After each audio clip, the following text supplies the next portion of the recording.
The 1,970 seconds weren't just weird, they were prophetic. So were the 60 seconds and the 80 seconds. But not in the way anyone expected. Long before terms like artificial intelligence, surveillance capitalism, or deepfake became household concerns, science fiction filmmakers were quietly sketching out a future that looked far too much like our present. These weren't billion-dollar blockbusters. Most weren't even box office successes. They were strange, cerebral, often unsettling films, ones that left audiences confused, critics divided, and studios unsure how to promote them. But buried within their analog screens and grainy reels were startlingly accurate predictions, social credit systems, omnipresent data tracking, AI governance, and even viral information warfare. It's not that these films failed to entertain, it's that they succeeded in saying too much. Whether by coincidence or uncanny foresight, many of them mapped out scenarios that would become real within a few decades. Some of them hit so close to the bone that they were quietly shelved, pulled from circulation, or simply allowed to fade without a trace. Today, in a world where algorithms know us better than we know ourselves, and where truth can be manufactured as easily as fiction, these old films feel not just relevant, they feel dangerous. They don't show a future that might happen, they show a future we're already living in. So what happens when fiction tells too much truth? When prophecy wears the mask of entertainment and no one laughs? Let's rewind the reel and uncover 15 sci-fi films that didn't just imagine the future. They predicted it and were silenced for it. Number 1.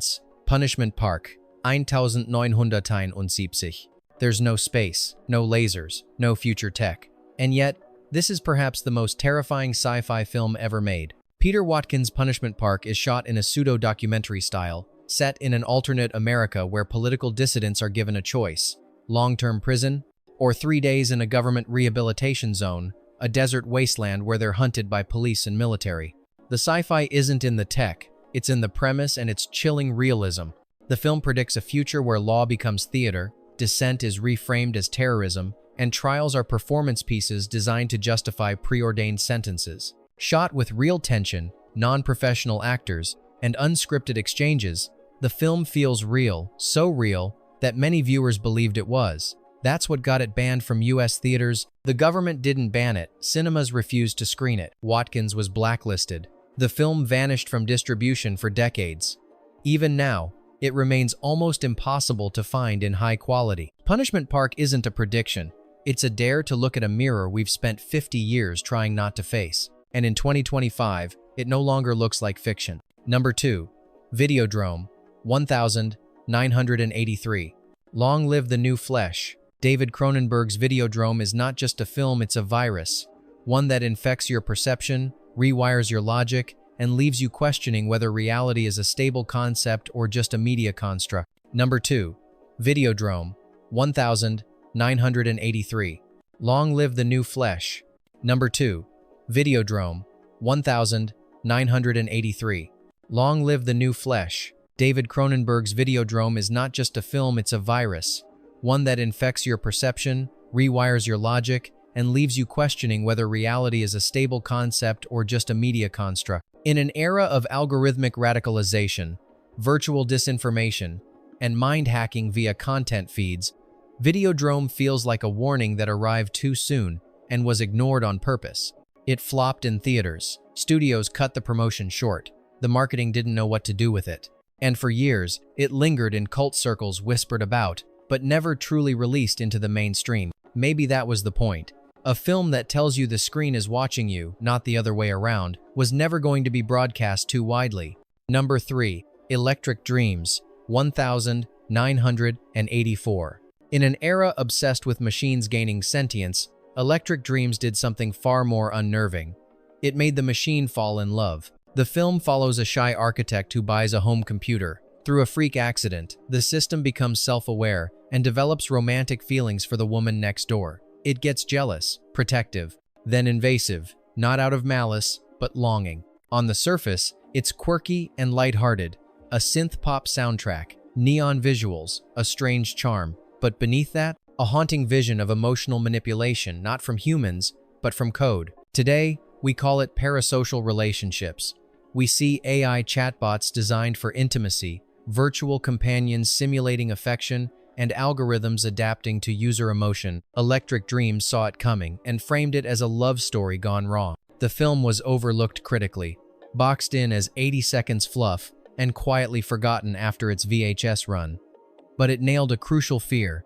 What happens when machines don't want to kill us, they want us to love them? And worse, what if we do? Number 4. The Secret Cinema, 1968. What if your life was a movie and everyone but you had read the script? Paul Bartel's The Secret Cinema predates The Truman Show by 30 years.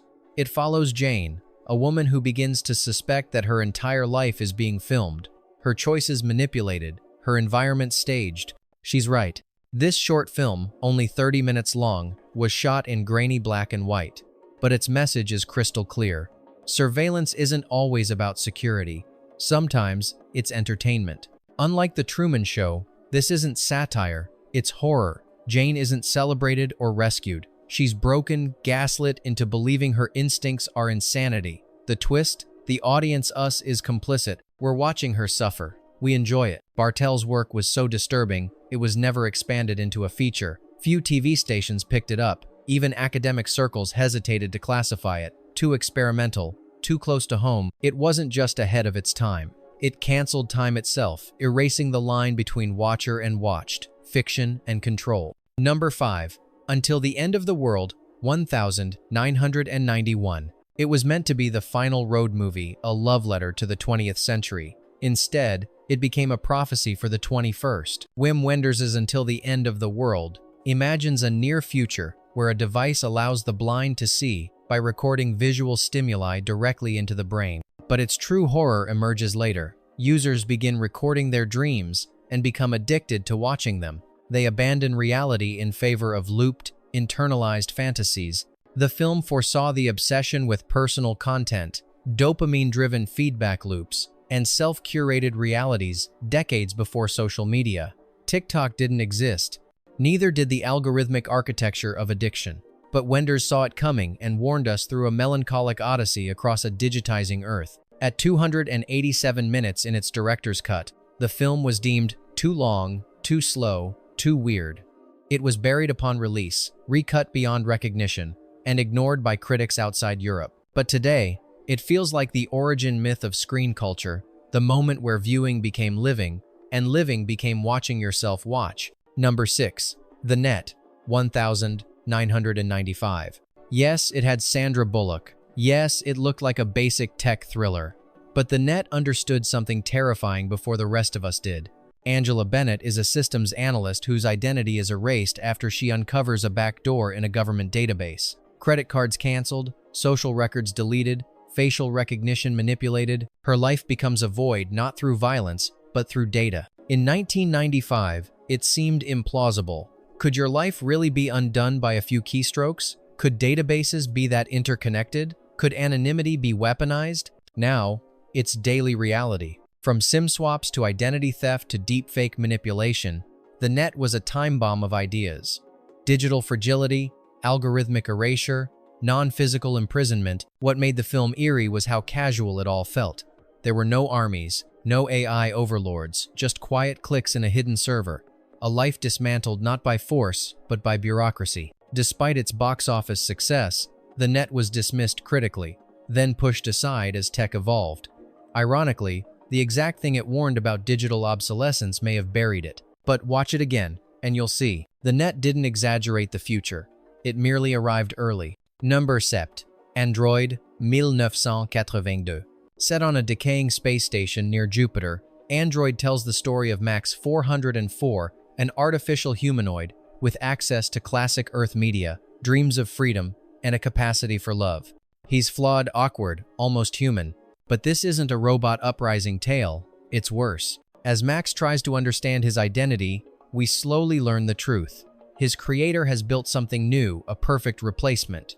Max isn't evolving, he's obsolete. The film subtly explores a horrifying idea. In a world of accelerating innovation, sentient machines may not rebel, they may simply be discarded. With a minimalist set and dry humor, Android didn't scream for attention. It whispered a prophecy that even artificial life can be treated as disposable once it stops being profitable. Few noticed. released to limited screens, buried under bigger sci-fi titles, and nearly forgotten by critics. But those who saw it never quite forgot Max's final gaze, the look of something that knows it's about to be replaced. Number 8. World on a Wire, 1973.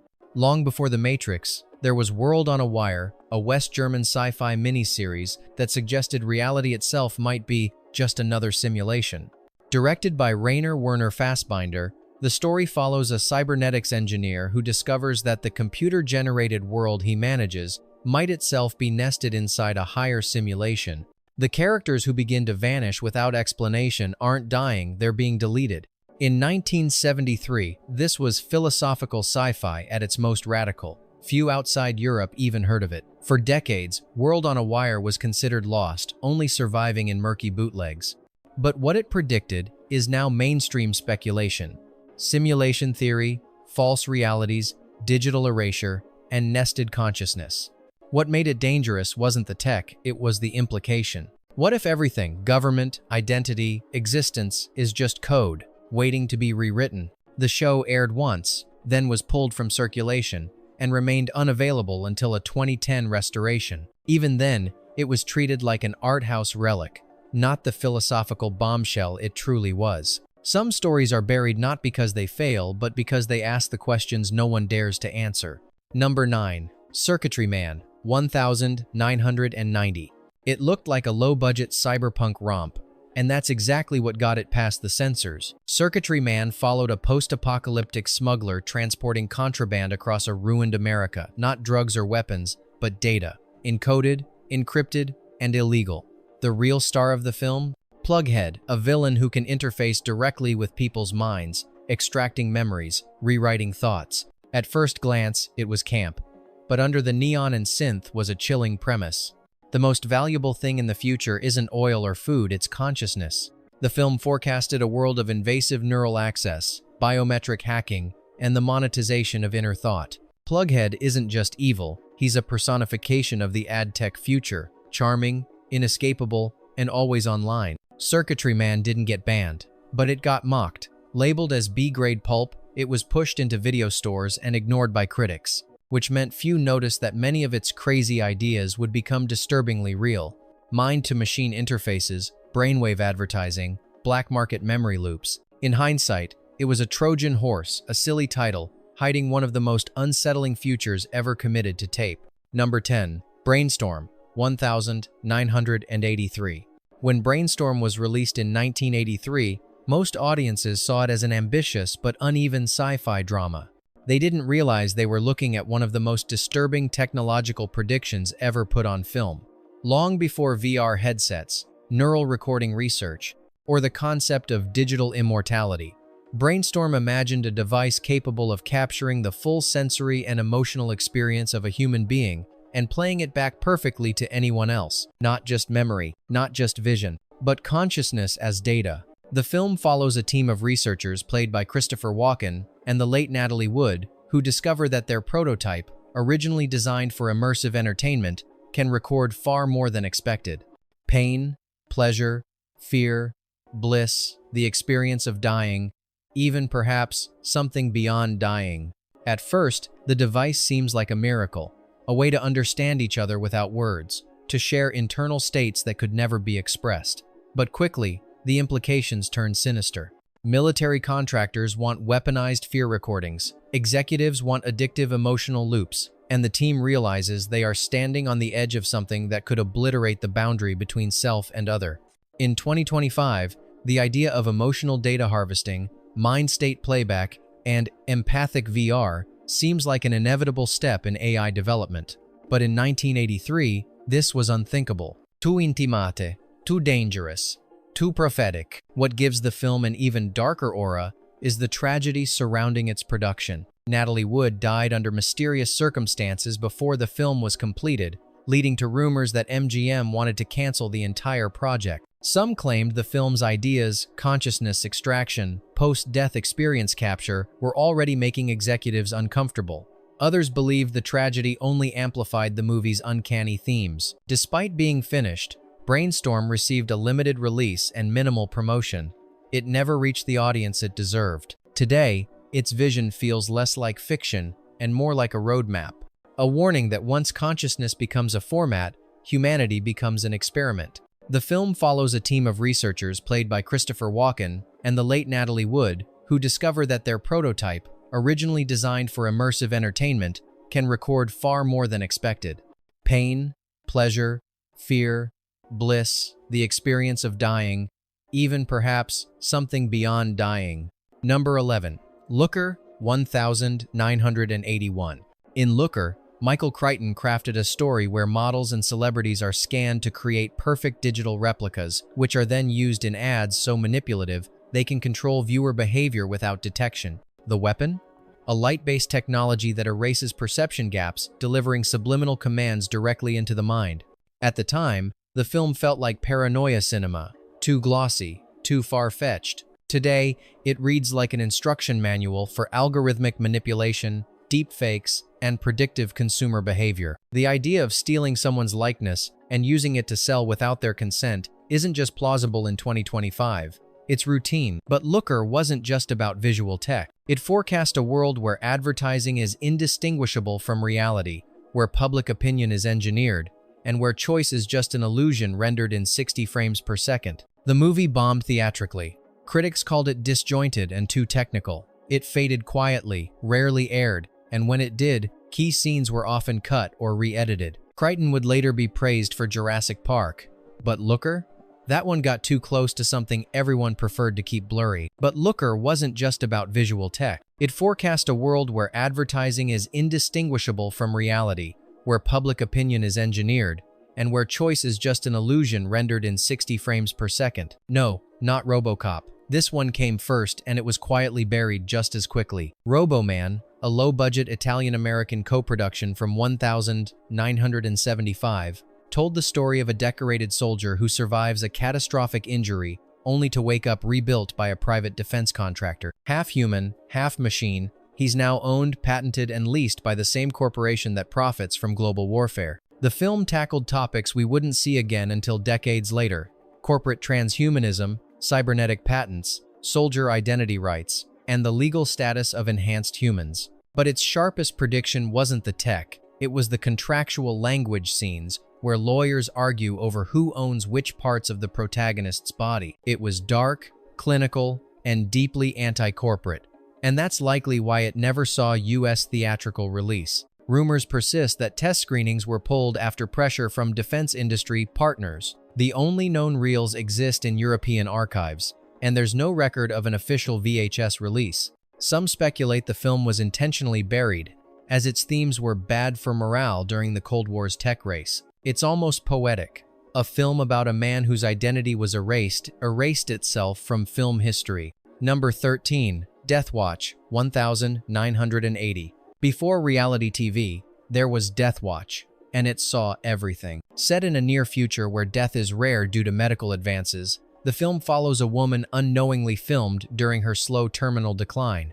A journalist has a camera implanted into his eye to broadcast her every moment. Audiences watch. Sponsors pay. Ratings climb. In 1980, this was satire. Today, it's prophecy. Death Watch anticipated not just the voyeurism of modern media, but the commercialization of death and pain. In a world of live-stream tragedy, clickbait mourning, and influencer funerals, the film feels less like fiction and more like a warning that came too early. Its critique was too sharp, too personal. The idea that empathy could be monetized, that suffering could be branded, made the film uncomfortable for audiences and unmarketable for studios. It premiered to mixed reviews, did poorly at the box office, and then vanished from public consciousness for decades.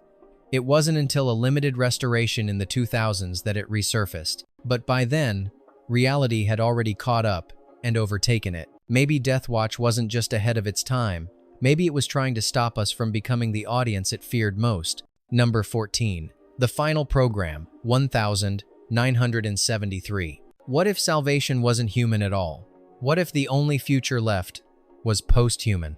Based on Michael Moorcock's experimental novel, The Final Program follows a rogue physicist who seeks to create the perfect being by merging male and female consciousness into one unified post-gender entity.